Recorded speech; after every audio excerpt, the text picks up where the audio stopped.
Something connects all three of these encounters that none of the hikers understood until they were safely away from the trail. Not what they saw. When they saw it, each of them realized something was wrong at the exact moment they made a specific kind of decision.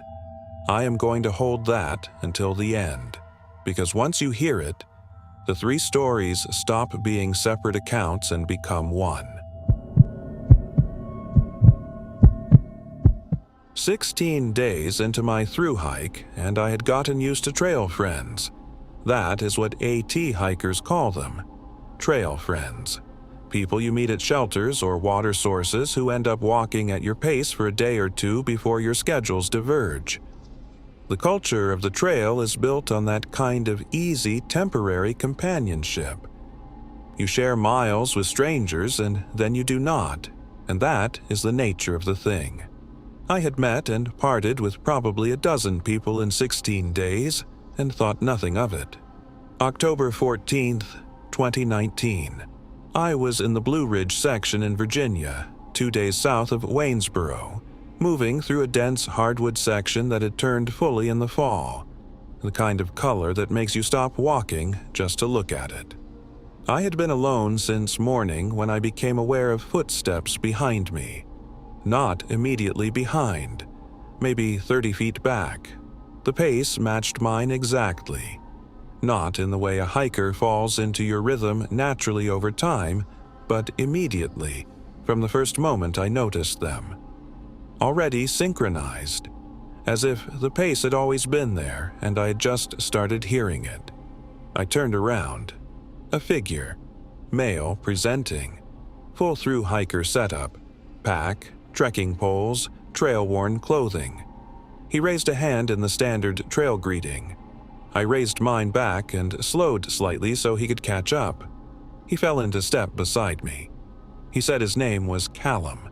Said he had been on trail since Georgia. Talked about the weather, the shelter conditions ahead, the specific section we were walking through. All of it correct. All of it the kind of conversation that happens on that trail 100 times a day. We walked for about 40 minutes. Then I asked him something specific. I asked him which shelter he had stayed in 2 nights ago. I was trying to work out if we had been at the same one. He told me the name of the shelter. Then, 20 seconds later, without any prompt, he told me the name of the shelter again. The exact same sentence. Word for word. I thought I'd misheard. I said, "Sorry, you said that already." He looked at me. And I want to be careful about how I describe what happened in his face in that moment because I have tried to describe it many times and always come back to the same word. Nothing happened. There was no reaction. Not confusion, not embarrassment, not the small social adjustment a person makes when they realize they have repeated themselves. His face produced nothing. We kept walking. I told myself I was tired. 16 days on trail does something to your head. But then I noticed the footsteps. His trekking poles were hitting the ground in perfect alternating rhythm with mine. Not similar, identical. Right pole with my right foot, left with my left. The exact same pressure, the exact same interval. I have hiked with a lot of people. Nobody naturally falls into that kind of mechanical synchronization. It is not how human movement works. 2 people walking together create a rhythm that is close but never exact because human gait has variation built into it. His did not vary. I stopped walking to adjust my pack strap. A natural pause. He stopped at exactly the same moment, not a half second after. The same moment, as if stopping were a response to a signal rather than a decision. I said I needed to take a break and sat on a trail log. He stood. He did not sit, did not shift his weight, did not do any of the small movements a person does when they are standing still. Just stood.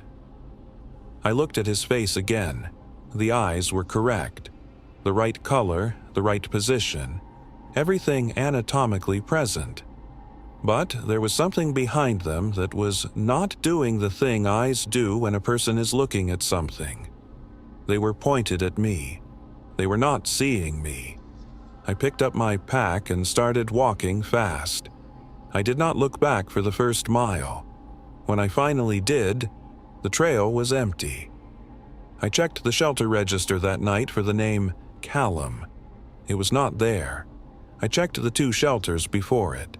Not there. No one at the shelter that evening had encountered another hiker matching that description on that section that day. Eyes that were pointed at her but not seeing her. Footsteps synchronized with mechanical precision. A name that appeared in no shelter register on that section. Have you ever felt something was wrong with a person before you could name what it was? Comment below right now. And if you are not subscribed to Obscure Nights, hit that button. We are pushing to 1,000 subscribers and every single one matters. Story 2 is the one that happened at a shelter at night, through a wall. We were the only 2 people registered for that shelter. Me and my hiking partner Fen had checked the register at the previous shelter 8 miles back. 2 names ahead of us, both crossed off as having continued south. We were the last people signed in for our planned stop that night. The shelter was a standard AT 3-walled structure, open front facing the trail, sleeping platforms inside. We had done this stretch twice before. We knew the shelter. July 3rd, 2021. We arrived around 6, cooked outside while the light lasted, got into our sleeping bags by 9. The kind of night that feels earned. 8 miles of hard trail, good food, the specific exhaustion that makes a sleeping bag feel like the best thing in the world. I woke at 1:30 a.m. to voices. Conversation. A male voice from outside the shelter, from the open front side, talking at a normal conversational volume about the trail ahead. Distances. Water sources. The shelter conditions at the next stop. I lay still and listened, assuming late arrivals had come in after we were asleep. Fen was awake too, I could tell from her breathing. The voice talked for several minutes. Then it said something that pulled me fully awake. It said my name. Not Fen's name. Mine. Dropped into the middle of a sentence about water sources as if it had always been part of the conversation. A sentence that now included my name where a generic pronoun had been. I sat up. Fen was already sitting up. We listened. The voice continued, still talking about the trail, still at conversational volume. And then we both heard it simultaneously. A sentence we had said to each other at dinner. Word for word, the same sentence, our words, coming back to us from outside the shelter in a voice that was not either of ours. I moved to the open front of the shelter and looked out. The area in front of the shelter was empty. Trail going left and right, the standard clearing, the fire ring cold. Nobody there. And then I heard the breathing. From the right side of the shelter, the solid wall side, someone, something, was standing flush against the outside of the right wall. I could hear it breathing with the specific rhythm of a person who is trying to breathe quietly, controlled, deliberate. I told Fen. She was already on her phone, no signal, which we had known. We stayed at the back of the shelter for 2 hours. The breathing continued for approximately 40 minutes. Then it stopped. At 3:45 a.m., we left. Packed in the dark and walked out with headlamps, 4 miles to the nearest road crossing. In the daylight, we went back with 2 other hikers we met at the road. We checked the right side of the shelter wall. The ground there holds prints well.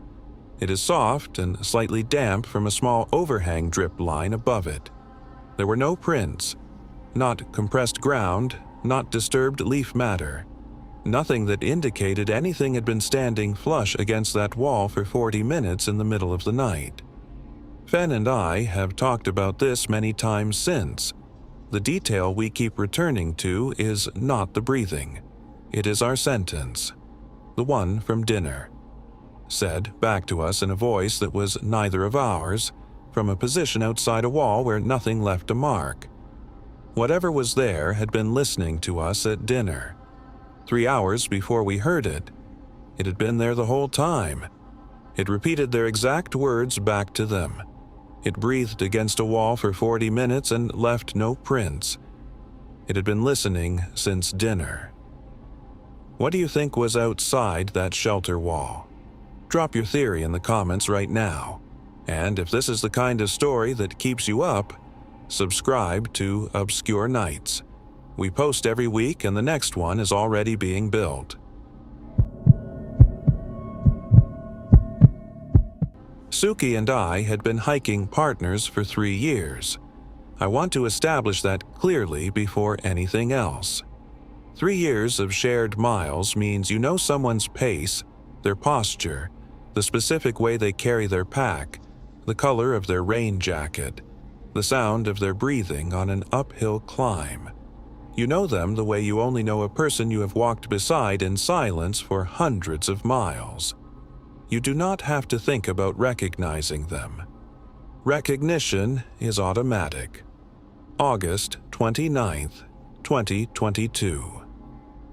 We were in the Great Smoky Mountain section, one of the most demanding and most beautiful sections of the entire AT.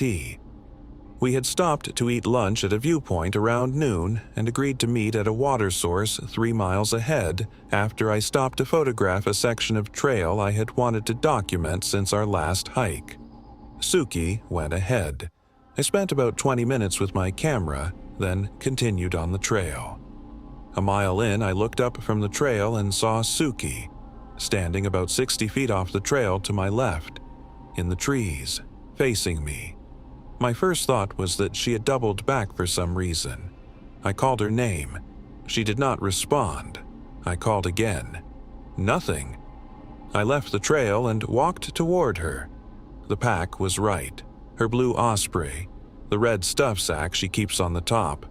The jacket was right. The hair was right. The height was right. Everything was assembled correctly. I got within 20 feet and stopped. Her face was wrong. Not disfigured, not injured. Wrong in the specific way that a face is wrong when the person behind it is not operating it. The features were Smoky's features arranged in Smoky's proportions. But the expression was not an expression. It was a position. A static arrangement of a face that had not moved since I first saw it from the trail. I said her name again, quietly this time. The face did not change. The eyes did not move. They were oriented toward me the way a camera is oriented toward a subject, positioned for capture rather than for seeing. I took one step back, then another. Then I turned and walked back to the trail. Fast, then faster. I found Smoky at the water source 40 minutes later exactly where she had said she would be. She had been there for 20 minutes. Her GPS track showed a continuous line from the viewpoint to the water source with no deviation into the section of woods where I had seen the figure. I told her what I had seen. We compared her pack, jacket, hair, height against my description. Every detail matched. Every detail. She said something that I have not been able to stop thinking about. She said, "How long do you think it had been watching us to know all of that?" We did not camp that night. We pushed to a road crossing and drove out. And now, the detail I told you I was holding. All 3 of us, Dara, Fen and I, made a specific decision at the moment each of our encounters changed. Dara decided to sit down and rest. Fen and I decided to leave the shelter. I decided to walk back to the trail. Every single time, the decision was to disengage. And in every case, the moment the decision was made, the thing stopped. The footsteps synchronized with Dara's steps stopped when she sat. The breathing outside the shelter stopped when Fen and I decided to leave. The face in the trees stopped tracking me when I turned toward the trail. Not when we moved. When we decided. 3 hikers, 3 encounters, 3 moments when a decision made in the mind, before the body acted on it, ended something that should not have known the decision had been made. Whatever is on that trail, it is not waiting for you to run. It is waiting for you to decide something. It had built Suki's face from 3 years of observation, and it stopped when Rowan decided to leave. Before she moved. Before she spoke. What do you think is on the Appalachian Trail that can do that? Leave your answer below. I read every single comment, and if you are not subscribed to Obscure Nights right now, what are you waiting for? Hit subscribe. The Appalachian Trail runs for more than 2,000 miles through some of the oldest wilderness in North America. The mountains it passes through predate every map, every trail marker, every shelter register. Whatever has been in those mountains has had a very long time to learn what a person looks like, how a person speaks, how a person walks, how a person breathes. Long enough to build a face from 3 years of observation. Long enough to learn words at dinner and repeat them at 1:30 a.m. Long enough to match a walking pace so precisely that the synchronization registers as mechanical. But there is one thing it has not learned to hide. The moment the decision is made, the thing responds. Before the body, before the voice. Whatever is on that trail knows everything about how a person moves. It does not yet know how a person thinks. And that, for now, is the only advantage you have. This is Obscure Nights, where the cases nobody talks about get told the way they actually happened.